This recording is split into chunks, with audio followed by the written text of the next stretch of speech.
Olá, pessoal. Boa tarde a todos. É um prazer enorme estar aqui com vocês e espero que vocês estejam aproveitando esse VTEX Day, esse evento, tanto quanto a gente aqui da VTEX está aproveitando. Obrigado pela presença e participação. Nesse painel, a gente vai falar sobre o PNL da inovação, como equilibrar investimentos e despesas numa operação rentável. Um tema nada simples ou trivial, mas estou aqui hoje com dois grandes feras e vai ser um prazer discutir isso com eles e apresentar um pouco para vocês. E aí, talvez antes de apresentar eles, eu queria começar já com umas perguntinhas para fazer esse painel aqui bastante dinâmico e interativo. Então, começar com você, Roberto. A Acer é amplamente conhecida pela fabricação de PCs, né, de computadores. Mas quanto da receita da Acer é não PC hoje em dia? Hoje a gente tem um foco muito grande em outros produtos, mas 27% da receita hoje vem de não PC. 27%. Legal. E quanto que representava não PC há 5 anos atrás e quanto você acha que pode representar daqui a uns 5 anos? Cara, 5 anos atrás isso representava 13% do nosso faturamento e a projeção é que isso chegue a 40%. Então, é um desafio gigante. Cara, impressionante, né? Assim, é uma empresa que é super conhecida pelo lado de computadores, dobrando o tamanho do negócio em não computadores, né, nesse período, e com essa ambição de crescer ainda mais. Então, vai ser super legal explorar um pouquinho como vocês estão inovando e fazendo isso com saúde financeira. E também falar um pouco do core business de PC de vocês, né? Muito bom. Ah, sim, bacana. E aí, Lucas, acho que passando um pouco para você, né? O Quinto Andar, como a VTEX e diversas empresas de tecnologia, fez alguns ajustes, né, no nível de investimento para criar e continuar crescendo de uma maneira atrativa para o longo prazo. Conta aí uma surpresa positiva e um desafio inesperado que vocês encontraram nesse processo. Boa. Acho que a história é a mesma. A gente tem um business de aluguel de apartamentos e um negócio de compra e venda de apartamentos. O negócio de compra e venda a gente começou tem 2 anos. A gente quase matou esse negócio e a gente vai falar um pouquinho aqui sobre o porquê e o que a gente aprendeu. Agora, em março, a gente vendeu 1.859 apartamentos e já é 20% do negócio. É impressionante. Quase mataram o negócio, que hoje vende mais 1.800. É incrível, né? E para entender um pouquinho a velocidade de crescimento do Quinto Andar, né? Quantos funcionários vocês tinham há uns, 5 anos atrás e quantos funcionários vocês têm hoje em dia? Pré-pandemia, em 2019, a gente tinha 1.000 pessoas. Hoje a gente tem um pouquinho mais de 3.000. Cara, impressionante, né? Triplicando o tamanho aí em 3, 4 anos. Né? Incrível. Então vai ser ótimo explorar esses temas aqui com vocês no nosso painel. Mas antes disso, deixa talvez agora eu me apresentar e apresentar os meus convidados. Eu queria talvez começar já com perguntinhas para engajar todo mundo. E aí a gente vai fazer uma conversa bastante dinâmica aqui, tentando fazer perguntas e respostas, que eu acho que é o mais interessante para todos. Então, me apresentando, eu sou o Ricardo Sodré, o CFO da VTEX. Eu estou aqui hoje com o Roberto Cabreira, o CFO da Acer, que antes da Acer, né, trabalhou na Deloitte e na Ernst Young, e está há mais de 10 anos na Acer. E a Acer eu acho que dispensa apresentações, mas para situar todo mundo, ela é uma das maiores fabricantes de computadores do mundo, não só computadores, também tablets, servidores e acessórios, e não computadores. E foi fundada em Taiwan, e hoje é uma empresa global, com mais de 7.000 funcionários e valendo mais de 4 bi de dólares na Bolsa. E estou aqui também com o Lucas Lima, o General Manager de Marketplace do Quinto Andar. E antes do Quinto Andar, o Lucas foi VP de operações da Wildlife e Principal da Bain. E imagino que todo mundo já conhece o Quinto Andar, mas para dar contexto, né, o Quinto Andar é uma plataforma que vem revolucionando como as pessoas alugam, compram e vendem imóveis. Eles começaram no Brasil, mas estão inovando aí, expandindo para o México. E no último aporte que receberam, a empresa foi avaliada em mais de 5 bi de dólares. Então, estou aqui com 2 gigantes. E feitas as apresentações, eu acho que vamos aqui para um pouquinho das perguntas e respostas, né? E eu acho que falando do PNL da inovação, dividindo já um pouco como a gente da Vetex pensa sobre isso e depois passando a bola para vocês, a gente na Vetex procura separar o que é os negócios existentes dos novos negócios. Eles têm comportamentos diferentes, têm que ser olhados de formas diferentes, né? E a gente julga os negócios existentes pela margem que eles estão gerando e também um pouco pelo crescimento que eles estão tendo. E já os negócios novos, a gente olha muito pela atração comercial que esse negócio está tendo e também pelo retorno sobre o capital investido, né? E dando um duplo clique aqui, né, e olhando do lado do nível do cliente, né, para os negócios existentes, né, ou seja, os clientes existentes. Em 2022, a gente tinha uma margem operacional de 22%, né, nesse P&L, né, de clientes existentes. E em 2023, a gente passou por uma margem de 35%. Né, então, um aumento expressivo aí de 13 pontos percentuais de margem, ano contra ano. E esse aumento de margem foi devido principalmente, né, ao crescimento da Vetex, ao crescimento de receita da empresa, mas também a gente fez alguns ajustes, né, de custos e despesas para encaixar a empresa no nível de demanda do mercado e como a gente estava vendo as oportunidades. Então, a gente chegou a ter quase 1.800 funcionários, né, e hoje a gente está com aproximadamente 1.300 funcionários. E olhando do lado do P&L dos clientes novos, né, os nossos novos negócios, como a gente chama, a gente avalia pelo retorno sobre capital investido, como eu comentei, e que é basicamente quanto que eles agregam de valor ao entrar na Vetex. E por essa perspectiva, a gente vê que os clientes novos trazem aí um LTV/CAC, como a gente fala, né, que é o retorno sobre o capital investido, de mais de 6 vezes para a Vetex, ou seja, cada R$1 que a gente investe para trazer um cliente novo para a Vetex, ele se torna em 6 ou mais reais ao longo do tempo para a companhia de contribuição marginal. Então, é um excelente investimento, mas que no curto prazo ele dá um impacto negativo para a empresa, mas tudo bem que ao longo do tempo ele se paga. Isso varia entre geografias. No Brasil, a gente tem um retorno até mais atrativo do que esse, e nos Estados Unidos e na Europa a gente tem um retorno menor do que esse, mas é um mercado grande, que a gente tem um right to win, um posicionamento que pode ganhar e que a gente vê como oportunidade de crescimento de longo prazo, né? Então, essa é um pouquinho como a gente pensa aqui dentro da Vetex. E aí, Lucas, talvez passando a bola para você, né? Algum insight da sua experiência no quinto andar e também da Wildlife, né? Como vocês olham isso? Vocês também separam negócios existentes, negócios novos? Como é que vocês pensam sobre isso? Pô, sim, a gente separa. E acho que um dos motivos pelos quais a gente quase matou a operação de compra e venda lá atrás foi não entender essa divisão, né? A empresa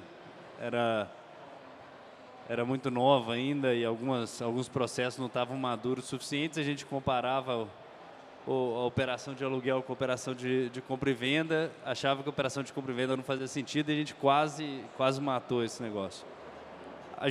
A forma como a gente olha para isso a gente fala que tem 3 horizontes, né? Você tem projetos de horizonte 1, projetos de horizonte 2 e projetos de horizonte 3. E horizonte 1 é o que você descreveu como negócio existente. Então, ali são os projetos que estão maduros, os negócios que estão maduros, que tem que crescer, entregar margem, fazer caixa para financiar o futuro. Os projetos de horizonte 3 são os projetos que são muito embrionários ainda e que a gente está prototipando e a gente precisa de achar ainda fit com o mercado. E não tem nenhuma discussão de LTV/CAC ainda. É muito, vamos achar o fit, né? E aí o projeto 2 é o que você descreveu aí dos novos clientes, que ali já tem fit, mas a gente precisa de achar um jeito de escalar, né? De escalar de forma rentável. Mas basicamente é isso. E aí lá na Wildlife, em games, essa discussão é muito importante, porque negócio de games é igual ao negócio de... Talvez fale um pouquinho da Wildlife para todo mundo conhecer Claro. a empresa, só para dar contexto.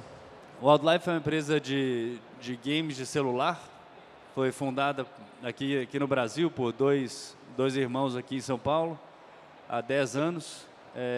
Empresa que fez aí vários jogos de sucesso, Sniper 3D, War Machines, Colorfy, Color by Number. O Wildlife já fez, na história, 4 bilhões de downloads, 1 bilhão de downloads únicos.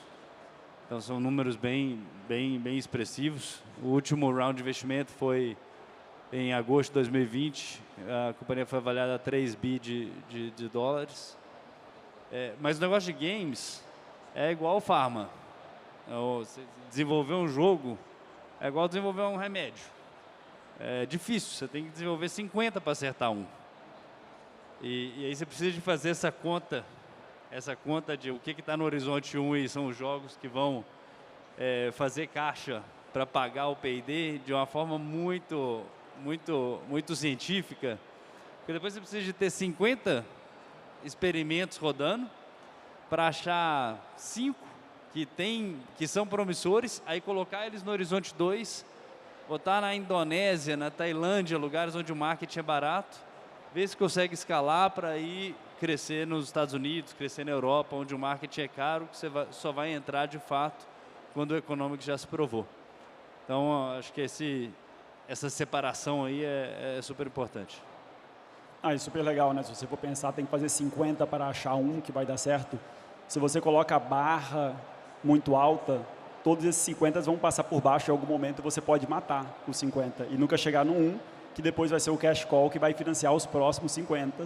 Total. Que é um pouco o contexto que você falou do quinto andar, que quase matou o business de compra e venda, né? Talvez por a calibragem da barra, né? O retorno exigido. Acho que é exatamente isso. Acho que é a calibragem da barra, mas é você definir também a barra certa. Sim. Né? Lá no universo de games, a barra é retenção. Né? Você não está preocupado com quanto dinheiro vai fazer. Você está preocupado se o cara que baixa o jogo hoje vai jogar o jogo amanhã e vai jogar o jogo depois de amanhã. Você não está preocupado ainda se vai monetizar ou não. Isso é inovação, né, cara? É tentar achar, buscar o caminho. Né? Isso é inovação na veia. É um tema que eu adoro aqui. Não, perfeito, Roberto. Eu até queria passar para você a bola aí, talvez, do lado da Acer, né? Como que vocês pensam sobre esse equilíbrio de despesa e inovação, como você estava começando a falar?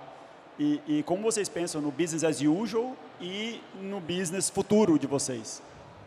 Não, bacana. E a Acer, a gente tem um modelo de negócio diferente, né? E é muito legal compartilhar, a gente está nesse grupo para olhando diferentes modelos.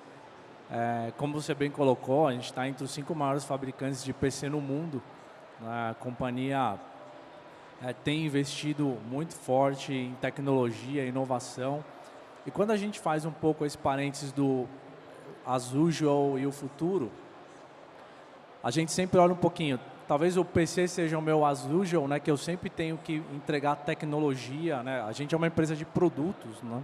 Eu tenho uma missão muito forte como empresa de produtos, que é encurtar a distância entre tecnologia e pessoas. Né? Então, a gente cada vez mais quer prover tecnologia para melhorar a qualidade de vida das pessoas e melhorar também o trabalho.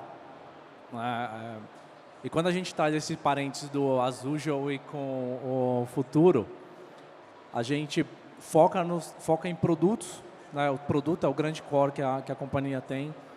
A gente busca, de uma maneira, inovar, levar tecnologia para aquele cara que já é o meu cliente, né?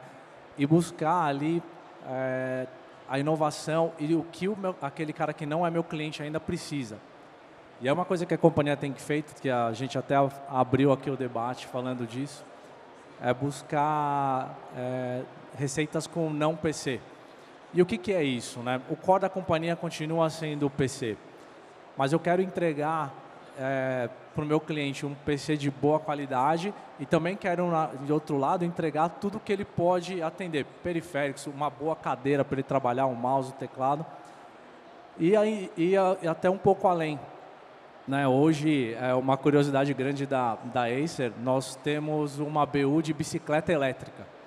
É uma bicicleta elétrica com inteligência artificial. E isso já entra num modelo de lifestyle. O que a gente quer, o que eu quero entregar com isso? Então, imagina, eu quero mudar a vida das pessoas. Então, a pessoa que quer trabalhar, ela pode pegar a minha bicicleta elétrica. Essa bicicleta, ela funciona com inteligência artificial, ela vai te dar o caminho, vai te ajudar com tudo que você precisa. ela tem um compartimento que você pode colocar o seu notebook, o seu celular, enquanto você pedala, você gera a energia que carrega esses periféricos para que você possa chegar no trabalho e você trabalhar com isso. E aí o que a gente olha para isso? Eu entrego, tanto para o meu cliente usual quanto para o futuro, eu entrego inovação, eu entrego muita tecnologia para ele e eu consigo entregar uma coisa importantíssima que é a sustentabilidade, né? Então, e aí quando a gente muda essa figura e fala de inovação e fala de P&L, né, o que a gente consegue entender? Na minha diversificação de produtos, eu consigo ter diferentes margens, né, diferentes alocações para cada produto, consigo entregar um preço de boa qualidade, né, e uma parte super importante também, eu consigo entregar um resultado positivo para os nossos acionistas, né? Então, esse equilíbrio de entregar inovação, entregar boas margens, né, satisfazer, deixar meu cliente feliz, né, entender que o meu cliente ele pode contar comigo para o que ele precisa, né, para aquele cliente usual, eu entrego o que ele precisa adicionalmente ao computador, e para aquele cara que não é meu cliente ainda, eu entrego todo um portfólio para que ele pode utilizar para atender o estilo de vida dele. Então é isso que a companhia vem olhando. Super legal e super importante, né, equilibrar todos esses stakeholders, né, o cliente, o investidor, o parceiro, o fornecedor, todo mundo, né, então pensar dessa forma holística bem interessante. E aí talvez entrando um pouco num lado mais tático aqui e pegando um gancho no que o Lucas falou, né, que é onde você coloca a barra, né, então assim, como avaliar e agir, né, de forma pragmática em cima de indicadores operacionais e financeiros para você tomar a decisão em cima dele, de forma que o seu negócio existente continue andando bem e que você continue inovando. Então, talvez, Lucas, começando com você aí, quais indicadores vocês avaliam, né, e se eles são diferentes quando você olha no negócio existente ou quando você olha no negócio novo? Sim. Bom, começando, né, usando a ideia lá dos horizontes, o horizonte 1 tem que pagar a conta. Então, o horizonte 1 é crescimento de receita, margem, geração de caixa. E a gente usa essa métrica que vocês usam também, da regra dos 40, né? Seu crescimento de receita mais a sua margem tem que dar 40 mais.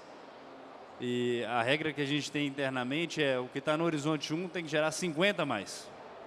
Porque depois você vai perder alguma coisa no horizonte 2, no horizonte 3, e aí você fica saudável ainda. No horizonte 3, ali não tem jeito. Ali é a discussão que a gente sempre fala de métrica de entrada e métrica de saída. E ali não existe métrica de saída, né? O negócio nem existe ainda. Então, você precisa ter bons, que a gente chama de input metrics, definir bons e poucos input metrics, olhar isso aqui em intervalos muito curtos de tempo, com muita frequência, mudar rápido, aprender rápido e mudar rápido. Acaba sendo muita métrica operacional, imagino, não tanto métrica financeira. Operacional. Você define quanto de dinheiros você quer colocar nesse negócio, né, o quanto de dinheiro no risco, e aí depois você mede operacional com muita frequência. Exatamente. Então, vou dar um exemplo. No nosso negócio de compra e venda lá, a gente está olhando um segmento novo. Hoje de manhã eu estava revisando com o time lá os resultados do projeto. A métrica mais importante é quantas visitas o cliente consegue fazer, né? Quantas visitas a gente consegue colocar no cliente depois da primeira visita. É um negócio completamente novo, é um negócio que a gente está testando, a gente não sabe se vai funcionar com inteligência artificial. Então, o negócio é assim, a gente consegue fazer mais duas visitas depois da primeira visita? E aí, no horizonte 2, é bastante parecido com o que você falou do LTV/CAC. Ali uma vez que você tem o fit com o mercado, se você consegue escalar. E aí, escalar é quanto custa para trazer um cliente e quanto que esse cliente vai me deixar de valor ao longo da vida. Legal. E, Lucas, o Quinto Andar agora está expandindo para o México, né? Como isso muda se é uma nova geografia? Ou você coloca a nova geografia em um desses 3 horizontes? Como é que vocês pensam na expansão internacional? Legal. México é com certeza horizonte 3. Então, a gente demorou 10 anos para para construir a companhia que existe hoje aqui no Brasil. Espero que a gente faça mais rápido que 10 anos lá no México, mas por enquanto o negócio no México não existe. Então lá você tem que criar um marketplace, você tem que trazer supply, tem que trazer, né, proprietários de imóveis e tem que trazer demanda. E aí as métricas lá são quantos captadores a gente tem, qual é o percentual de atividade dos captadores, quantos imóveis os captadores trazem por mês. Bem operacionais, métricas bem operacionais. Né? Quanto dinheiro os captadores estão fazendo com a gente. Mas a gente não olha de jeito nenhum para quanto a operação está fazendo. É isso que você falou, a gente define quanto a gente vai gastar no México e aí com aquele dinheiro ali a gente tem que fazer o mais rápido possível. Legal. Talvez passando agora para você, Roberto, a Acer um pouco diferente talvez da Vetex, do Quinto Andar, ou até da Wildlife que o Lucas estava falando, é uma empresa que tem ativos, né? Tem manufatura, fabrica, tem que lidar com commodities ou moedas, né? Variação cambial. Então seria legal entender aí do seu lado como é que vocês equilibram isso e ao mesmo tempo você tem que pensar em inovação, né? Inteligência artificial talvez está bem próximo aí de vocês. Como é que vocês pensam sobre isso? Como é que vocês equilibram? Que métricas que vocês avaliam? Hoje, como eu comentei, a gente trabalha com produtos, né? E a gente tem fabricação de equipamentos e, obviamente, algumas métricas são extremamente importantes de controlar dentro desse segmento. Acho que a primeira dela é o câmbio, como você bem colocou. A gente é uma empresa onde os produtos são 100% dolarizados, né? A gente precisa, esse é um fator que a gente precisa, não diria controlar, porque a gente não consegue controlar, mas minimizar os impactos para que a gente tenha menos variação dentro do custo de produção. A produção, dentro desses fatores, tem algumas coisas bem legais assim que a gente acaba controlando e fatores diversos, possíveis, que impactam muito no nosso custo do produto, que mexe com o P&L. Então a gente controla um fator na produção que a gente considera, que se chama line down, né, que é parar a fábrica. Então o que acontece se eu parar a fábrica, o que tem? E aí isso envolve alguns fatores que são bem interessantes, né? Recentemente a gente tem uma boa parte da produção que é feita em Manaus e o ano passado a gente tinha o problema dos afluentes, né, o problema dos rios Amazonas que estavam com uma estiagem muito grande. Isso é um impacto gigante, um impacto na produção, um impacto no suprimento de materiais e a gente precisa olhar ali e entender o que precisa ser feito para poder manter o supply, não parar a fábrica, né, e manter o custo. Acho que são fatores importantes. Então, esse é um índice que a gente tem controlado dentro do nosso time de operações, né? Outra coisa que eu gosto bastante de colocar, e eu acho que as empresas, a gente tem business diferentes, mas o caixa é uma coisa que todo mundo tem em comum, né? Certamente. Acho que todo mundo aqui já sentou na reunião com o CFO e falou, puta, lá vem esse cara falar de caixa, né? Acho que é uma coisa bem... E é importante. Com inflação alta e juros altos, cada vez mais importante, né? As reuniões, aquela reunião que era uma vez por semana, agora viraram 2 por semana, né? E é bem legal isso, porque por mais que a gente tenha esse modelo, e a gente é provedor de hardware, né? Por mais que a gente tenha esse modelo, a gente tem muito a cabeça de observar investimento e falar, cara, eu preciso preservar caixa é importante, eu preciso focar as coisas dentro do meu negócio, né? A gente tem uma postura muito grande de adotar SaaS, adotar RaaS, então é Software as a Service, Hardware as a Service, para que a gente possa fazer os investimentos focarem no core da operação, né? E não buscar, deixa a Vetex cuidar do nosso sistema e a gente cuida do sistema que a gente precisa. Então, o caixa também é um índice que a gente controla muito grande. A gente tem uma questão também de aging de tecnologia, né? O aging de tecnologia é uma coisa que a gente precisa controlar no estoque, porque a tecnologia muda muito rapidamente, né? Só para você ter uma ideia, agora a gente está começando a trazer os computadores com GPUs para inteligência artificial, né? São equipamentos que tem um nível de processamento gigante, máquinas parrudas, e a gente precisa cada vez mais observar, porque qual que é o timing da troca? E eu não posso ter isso parado dentro do meu estoca, porque você gera lá índices de obsolescência e problemas que invariavelmente impactam o nosso OPEX. E uma coisa interessante também, para finalizar aqui, a gente estava falando bastante de inteligência artificial. Um índice que a gente tem utilizado bastante hoje dentro da companhia são indicadores de risco de crise. O que eu quero dizer com isso? Hoje, todo mundo, a gente precisa olhar a continuidade dos negócios. É super importante que a gente avalie isso. Inteligência artificial vai mudar a forma com que os negócios acontecem, né? De uma maneira positiva ou de uma maneira negativa.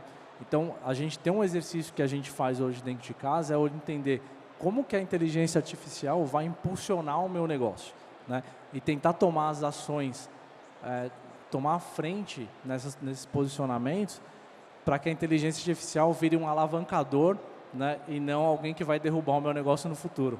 Perfeito, perfeito. E vou pegar um gancho aqui, Roberto, no ponto que você falou de caixa, né?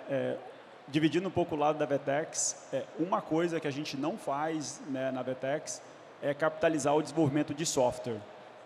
A gente despesa tudo na cabeça, e isso eventualmente faz o nosso P&L ser um pouco mais conservador, mas é um número que a gente olha ali de margem operacional, que a gente olha com confiança, né, para ele. E a gente vê, por exemplo, muitos varejistas que estão investindo em e-commerce, capitalizando o desenvolvimento de tecnologia, que não tem nada de errado, a norma contábil permite, só que muitas vezes o que acontece é, no início da operação, o seu P&L fica com uma cara bonita, e você acredita que está com uma margem boa, que as coisas estão andando, você talvez está desenvolvendo dentro de casa, ao invés de usar um SaaS externo, mas com o passar do tempo, vem uma avalanche de amortização, porque você capitalizou bastante, né, desse desenvolvimento ao longo de 3, 4, 5 anos, 7 anos, e aí que você vai ver o seu custo efetivo e sua margem operacional não está tão atrativa assim. Então, você tinha um negócio que não era saudável, sustentável. Então, a gente vê muito cliente que capitaliza software e tudo mais, usando plataformas legadas, vindo para a Vetex porque percebem que estava num custo ali operacional muito maior do que imaginavam que iam estar. E aí, talvez dividindo um pouquinho do nosso lado aqui de métricas, a gente olha, né? Perguntei métricas para vocês, né? Vou falar aqui um pouco do lado da Vetex. A gente olha, primeiro, né, o LTV/CAC, então é quanto de retorno a gente faz para trazer clientes novos para a base. A gente olha o time to cruise, que a gente chama aqui, que é o tempo que demora para um cliente novo maturar e virar um cliente existente, um cliente maduro. A gente olha o que a gente chama de Net Revenue Retention, que nada mais é do que o crescimento dos nossos clientes existentes, quanto que a gente está conseguindo crescer com a base atual de clientes, né? E a gente olha o Rule of 40, que o Lucas mencionou, tanto olhando o Rule of 40 só dos clientes existentes, então qual que é o crescimento mais a margem desses clientes existentes, quanto o Rule of 40 da empresa como um todo. Tem que estar acima de 40 os dois, né? E muitas vezes o cliente existente tem que estar um pouquinho acima para conseguir financiar para a empresa como um todo, né, conseguir se manter aí nesse Rule of 40 acima de 40. E eu estou fazendo um time check aqui, falta um minutinho, o tempo voou, a gente até tem um outro assunto para falar aqui, mas muito, eu acho que é interessante ir um pouco mais a fundo. Então, queria agradecer aqui de coração todo mundo aqui assistindo, é um prazer estar batendo esse papo com vocês, e agradecer o Lucas pela participação e o Roberto também. Você quer dar uma mensagem final aí, algum agradecimento? Obrigado, prazer estar aqui com vocês, parabéns pelo evento, parabéns pelos resultados, e aproveitem o evento maravilhoso. Obrigado. Roberto? Queria agradecer muito a participação no evento, acho que o evento está grandioso, não é a primeira vez que eu venho, eu sempre acompanho, queria agradecer muito o convite e passar aqui a mensagem do Lucas também, aproveitem o evento, tem muita coisa legal. Muito bom. Obrigado, Lucas. Obrigado, Roberto. Obrigado a todos. Aproveitem o evento.